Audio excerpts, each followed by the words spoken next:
Owayeyiphoyisa eliqapha iziboshwa zezombusazwe wethule ubufakazi wathi batshelwa ukuthi baqambe amanga befungile ngesikhathi sophenyo lokuqala lokushona kwalowo wayewuDokotela uNeil Aggett. UMohame Makhetha utshele iNkantolo ephakeme iSouth Gauteng ukuthi ngo-1982 wayalelwa ukuba atolike istatimende esabe sesilungisiwe. Lokhu kwabe kushayisana nokwenzeka esiteshini samaphoyisa eJohn Voster Square. Ngaphambi kokuqala kwesicawu kube nomzuzu wokuthula enkantolo ukhumbula usuku ashona ngalo uAggett. Lolu suku lube umunyu emndenini wakhe. I'm very grateful to the NPA for opening this inquest, reopening the inquest. I'm just so sad that it's taken so long to do it.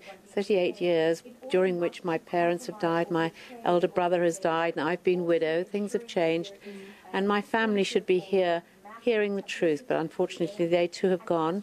uAggett watholakala ekhungiwe mhla ziyisihlanu kuNhlolanja ngo-1982.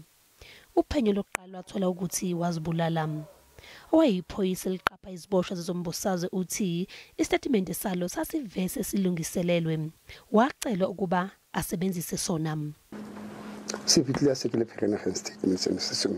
Uthi istatimende ekwathiwa kasebenzise safika eseferene Gauteng kwathiwa nasi istatimende ozosebenzisa.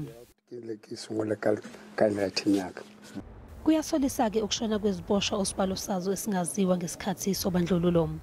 If suicide had taken place, this was induced by the abominable type of interrogation and torture that people underwent. But I think in most cases, those who the regime claimed had committed suicide was actually a cover-up for their actual murder.